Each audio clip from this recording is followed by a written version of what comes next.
Hi, it's Polly with Get Busy Thriving, and in this video, step 6 of creating lasting change, we're going to talk about the last step, and that is conditioning your new pattern. So if you've watched the other videos, you've learned that you have to get real and get in touch with the pain and suffering. Then you have to create a new vision for yourself, and then you have to interrupt your existing pattern. And this one is about the future you. It's about stepping into the new you and practicing what you want to do, the new behavior. So in great books like The Power of Habit, they talk about it's a 3-step process. It's this little loop that goes on, and it's triggered, you run a routine, and you get a reward.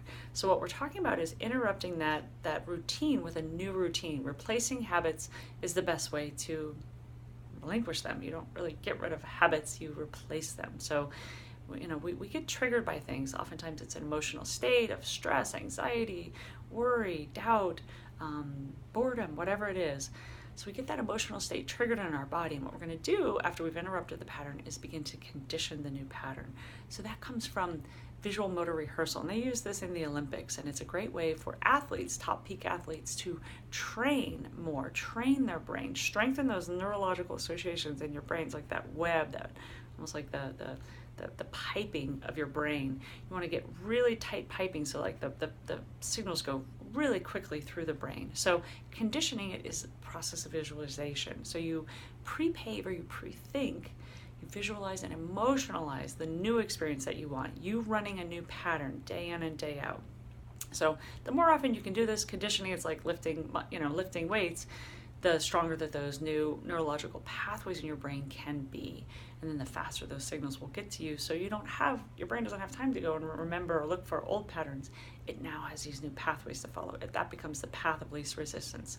So let's say, for myself, I've given an example in another video about how I would have a stressful day at work, and then I would tell myself, okay, well, at least after work, I'll go on my way home, I'll get some groceries, and I'll eat all the way home, and then I'll purge after that. And that just felt like a releasing of all that stress and tension. And in the process of doing it, I was able to check out, not feel so bad, kind of calm down, take some deep breaths, what have you.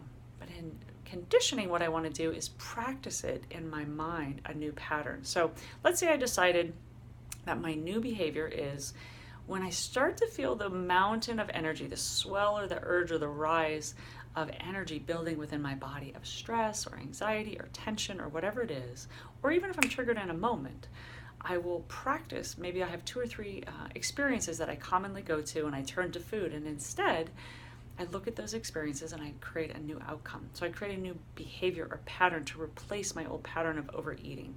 So that what that would look like is I sit and I visualize maybe a past time, or in the future I visualize, okay, I'm at work and things are starting to build up, and then I just remember to take a break, and I step outside and I go and get some air, and I take a wonderful break, and I breathe deeply, and I see the sunshine shining down upon me, and I feel the fresh air and the wind and the birds and what have you, and it totally changes my state. It gets me out of that building anxiousness, building energy, that momentum that I was creating.